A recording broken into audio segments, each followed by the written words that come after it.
makini kwenda kusimamia kero za wananchi.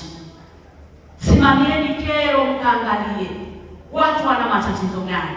Hivi kweli mtu anaumwa, alishaenda hospitali, ameambiwa anataka aende Benjamin Mkapa, kumbe hana nauli.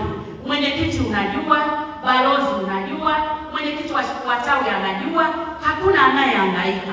Toeni taarifa kwenye ngazi husika, sio mpaka chombo cha habari kifike ndio kije kimgundue yule mtu anaozea kitandani. Mmenielewa? Niongee kidogo au kinyaturu? Ni kwamba lazima muende mkaangalie changamoto za wananchi wetu zote.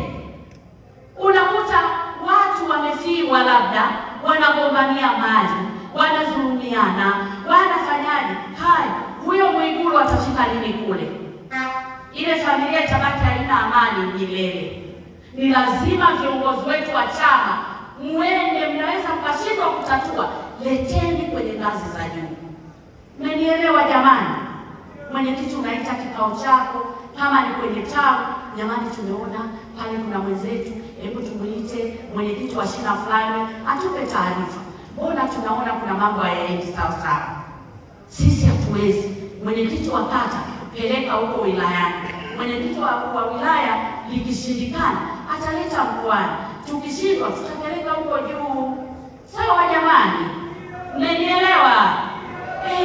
Tusaidiane. Mama Samia anataka Watanzania wake waishi kwa furaha, wasionewe wala wasioneane, wasizulumiwe, wasisumbuliwe. Lakini sisi kama chama ndio tunaotakiwa kusimamia mambo yaende vizuri. CCM oye! Mkaenda kuomba kura kwa ajili ya madiwani, kwa ajili ya wabunge wetu na Mama Samia.